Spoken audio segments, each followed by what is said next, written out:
Salam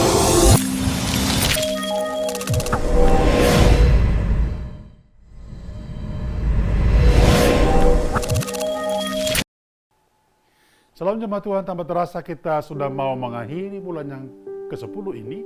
Dan kita percaya di minggu yang kelima ini, Tuhan tolong, Tuhan berkati seluruh keberadaan kita. Saya sangat berdoa supaya iman kita tertuju kepada Tuhan. Dan sesuai dengan tema pada bulan ini, kita menjadi orang-orang yang bersaksi.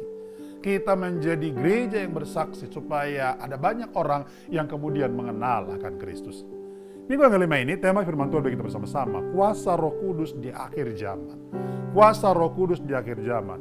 Yoel pasalnya yang kedua, 28, 29 dikatakan, kemudian pada hari itu akan terjadi bahwa aku akan mencurahkan rohku ke atas semua manusia. Maka anak-anakmu laki-laki dan perempuan akan bernubuat, orang-orangmu yang tua akan mendapat mimpi, teruna-terunamu akan mendapat penglihatan-penglihatan, juga ke atas hamba-hambamu laki-laki dan perempuan, kucurahkan rohku pada hari-hari itu. Bicara tentang kuasa Roh Kudus dan akhir zaman, itu adalah sesuatu yang sangat penting dipahami bersama-sama, seperti nubuat yang dikumandangkan oleh Nabi Yoel.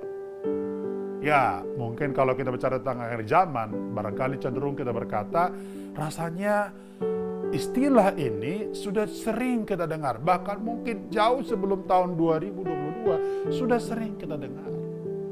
Saudara, hal yang menarik tentang akhir zaman yang perlu dipahami adalah bahwa akhir zaman itu mau menjelaskan tentang adanya akhir dari segala akhir daripada zaman dan masa yang ada.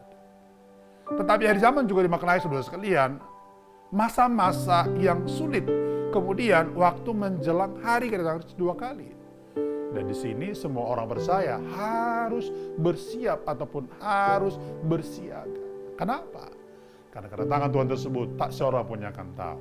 Nah, yang menarik saudara sekalian, di akhir zaman ternyata ada kuasa Roh Kudus dan juga ada hal yang akan terjadi, semacam kegerakan rohani saudara sekalian. Dan sesuai dengan apa yang dibuatkan oleh Yoel, paling tidak kita akan melihat 3 hal yang sangat menarik. Yang pertama, akhir zaman saudara sekalian itu kemudian akan dikaitkan dengan menyatakan nubuatan atau terjadinya nubuatan yang kemudian digenapi, saudara. Yoel menulis saudara sekalian bahwa sebetulnya pencurahan Roh Kudus itu merupakan bagian daripada nubuatannya, dan itu juga bagian daripada konteks saudara sekalian terjadinya kegerakan rohani. Saya sangat percaya justru hari-hari ini hal itu telah digenapi dan terus akan digenapi.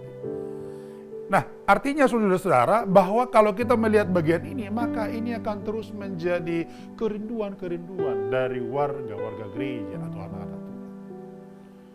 Yang kedua, kuasa Roh Kudus dan juga kegerakan akhir zaman saudara sekalian akan terjadi saudara sekalian mujizat-mujizat.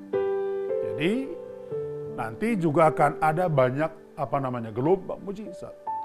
Yoel pasal yang kedua 30-31 berkata, aku akan mengadakan mujizat-mujizat di langit dan di bumi, darah dan api, gumpalan-gumpalan asap, matahari akan berubah menjadi gelap gulita dan bulan menjadi darah sebelum datangnya hari Tuhan yang hebat dan dahsyat itu. Jadi akan ada juga mujizat saudara sekalian, tetapi mujizat dalam konteks ini adalah bukan lagi untuk mau mentobatkan jiwa-jiwa, tetapi ini menyatakan kemahakuasaan Allah.